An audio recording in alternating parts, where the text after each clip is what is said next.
This is Deep Dive. I'm Fei Fei.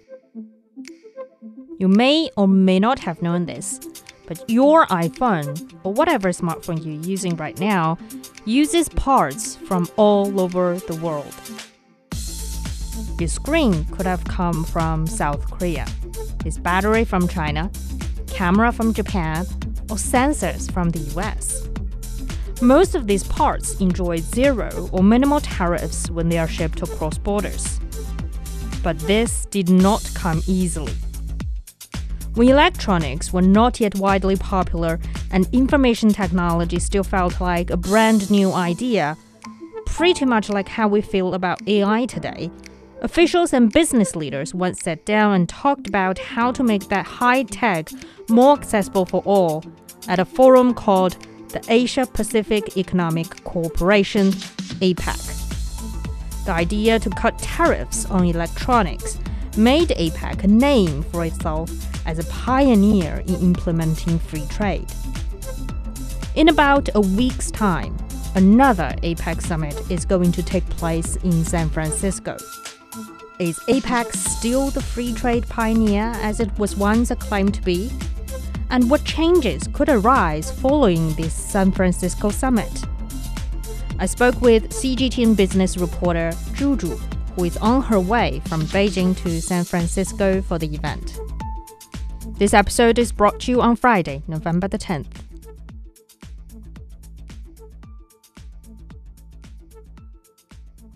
Are you packing for your flight to San Francisco?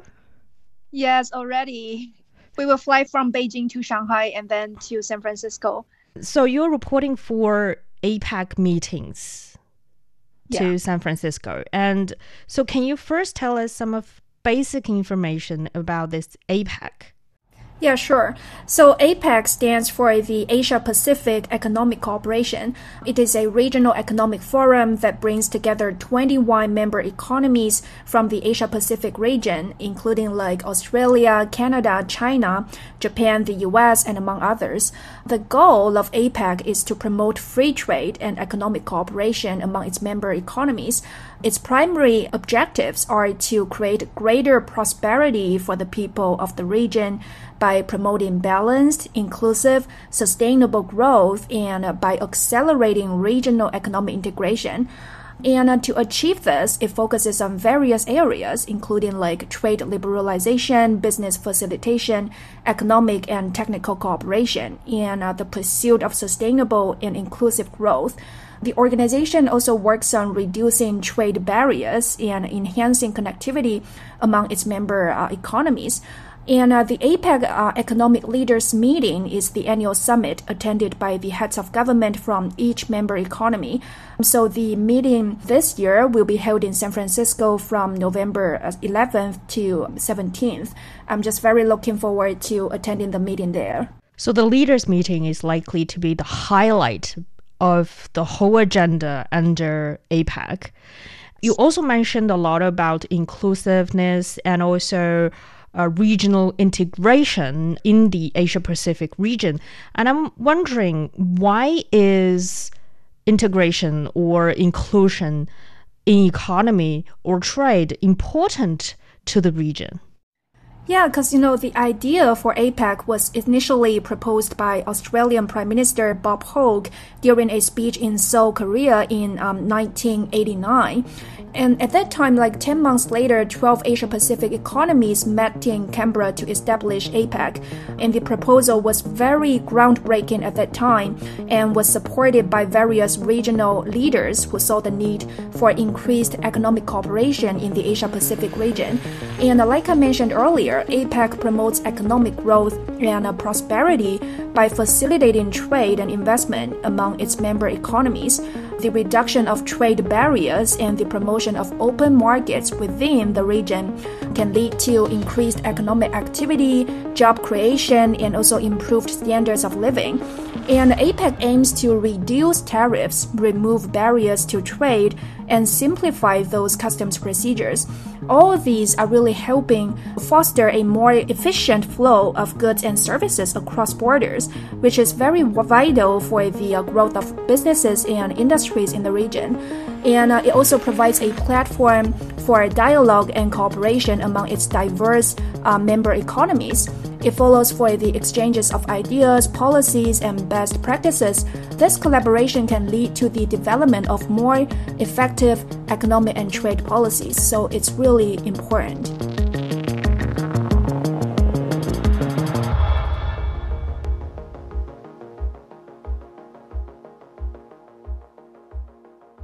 And you also use the word groundbreaking in describing APEC. And it was founded more than 30 years ago. So can you give us some example, exactly how groundbreaking was it back in the days? Yes, true. Like APEC cooperation in the 1990s was really groundbreaking. For example, especially concerning the Information Technology Agreement, or ITA, that significantly impacted trade and technology within the Asia-Pacific region, because APEC played a significant role in the adoption of the ITA. In 1996, APEC members, including the major economies of the Asia-Pacific region, reached an agreement to eliminate tariffs on a wide range of information technology products. I'm especially pleased that today the APEC leaders endorsed the early completion of an information technology agreement, which would cut to zero tariffs a vast array of computers, semiconductors, and telecommunications technology by the year 2000. These products are to the 21st century what highways and railroads were to the 19th century. Economic and technical cooperation helps APEC members to participate more fully and benefit from an open global trading environment, thus ensuring that liberalized trade contributes to sustainable growth and equitable development and to a reduction in economic disparities. This agreement was very revolutionary at that time, as it aimed to reduce trade barriers on IT products, facilitating increased access to technology and promoting innovation within the region. And the ITA's implementation within APEC helped to significantly boost international trade, especially in information technology products, because by eliminating tariffs on numerous tech products, it has enhanced the affordability and also the accessibility of such products across those members. And later, such a model has been extended to other sectors to facilitate overall economic growth for those member economies. I guess it's part of the trade negotiations that we constantly hear over the news.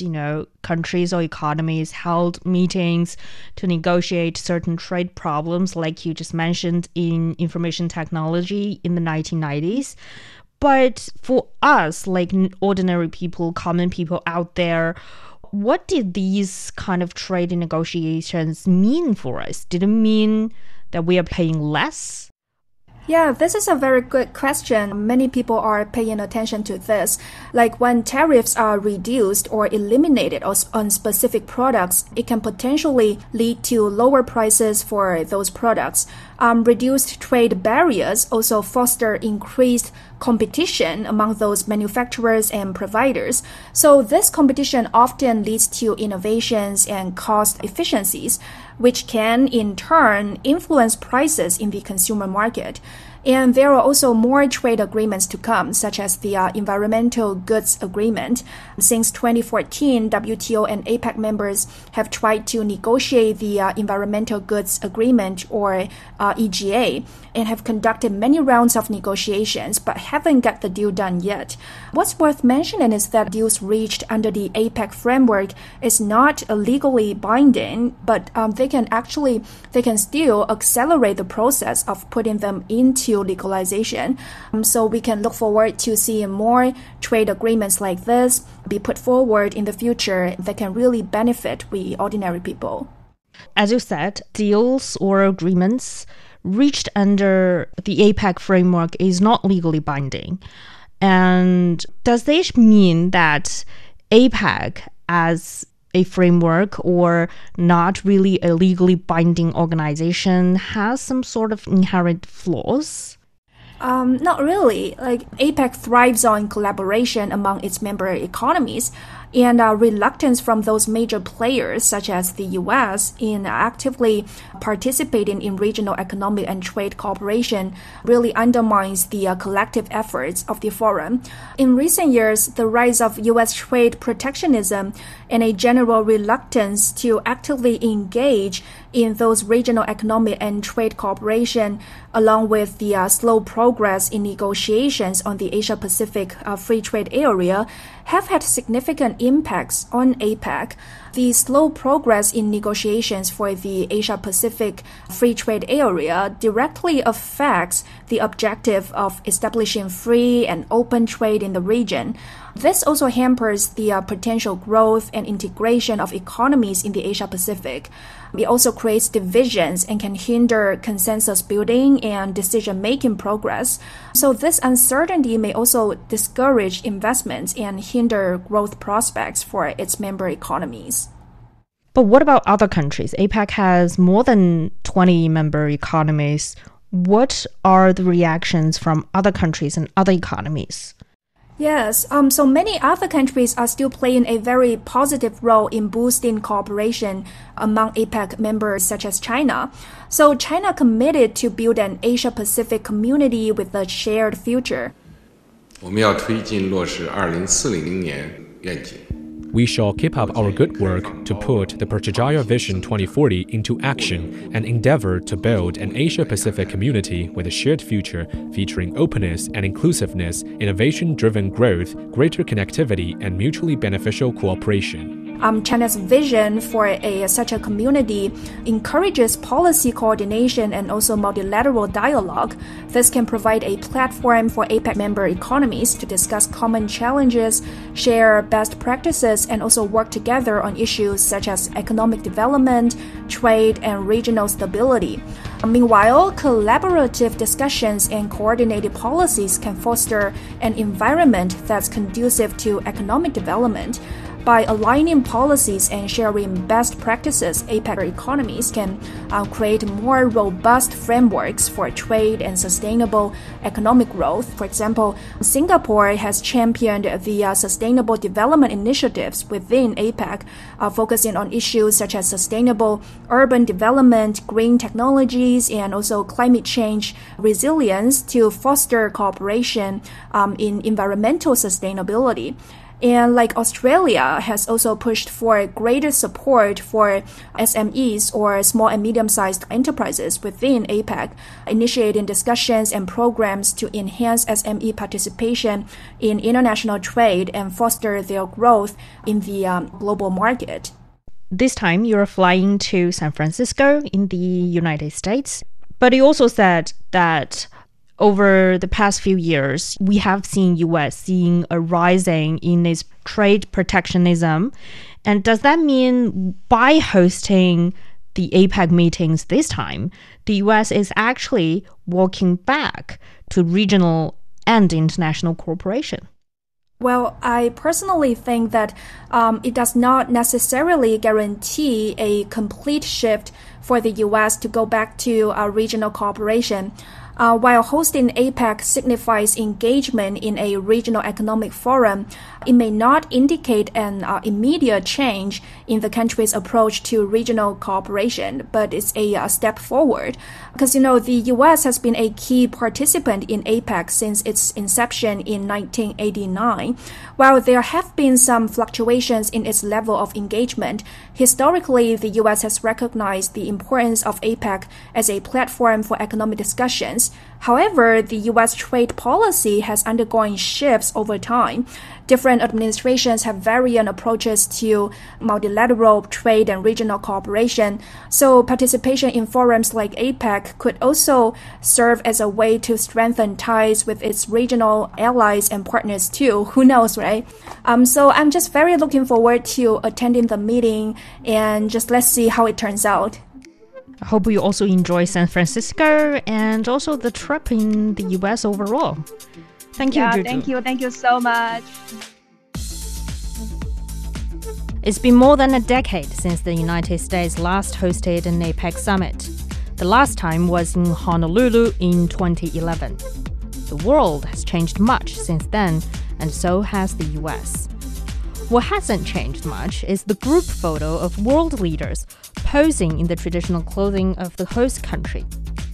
The fashion tradition started in 1993 when the then US President Bill Clinton prescribed bomber jackets in Seattle. That was a time when the US was still a firm supporter of free trade and globalization. And that brings us to the end of this episode of Deep Dive. If you like what you just heard, don't forget to follow us on your podcast platform. Just search for Deep Dive. You can also leave comments to tell us what you want to know about China and beyond. This episode is brought to you by me, Fei Fei, and my colleagues Li Yunqi, Zhang Zhang, and Qi Zhi. Special thanks to CGTN business reporter Zhu Zhu. I'll see you in the next one.